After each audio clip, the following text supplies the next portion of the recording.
काय करायचंय, लाकडाच्या पोळपाटावर जर भाकरी केली ना ती छान अशी थापली जाते आणि पटकन उचलायला सोपं जातं.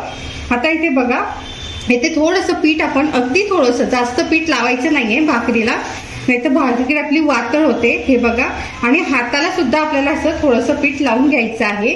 आणि हे बघा, असं बोटांच्या साह्याने आपल्याला ही भाकरी एकसारखी अशी ही थापत जायची. आपल्याला आधी कडेने आपल्याला ही थापून घ्यायची आहे आणि मग नंतर आपण मध्यभागी आपण हे बघा छान अशी आपली ही भाकरी फिरते. हे बघा, जर तुम्हाला इथे पीठ कमी वाटलं तर थोडंसं पीठ अजून आपण यावर घालून घ्यायचंय.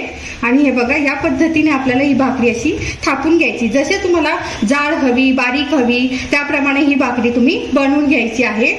काही जण जाड भाकरी खातात, त्यांनी जाड बनवा, जे जसं तुम्हाला सोयीस्कर आहे त्याप्रमाणे. आता हे बघा, असं आपण ही छान बनवून घेऊया. मी छोटी भाकरी बनवलेली आहे. हे बघा, या पद्धतीने आपल्याला छान असं सुरुवातीला आपण कडांनी ही भाकरी बोटांच्या साह्याने असे कडा दाबत दाबत ही भाकरी मोठी करून घ्यायची आहे. आता हे बघा, कडा आपल्या छान अशा झालेल्या. आता मध्यभागी थोडी जाड आहे, तर मध्यभागी सुद्धा आपण बोटांच्या साह्याने अशी एकसारखी आपण ही भाकरी थापून घ्यायची आहे.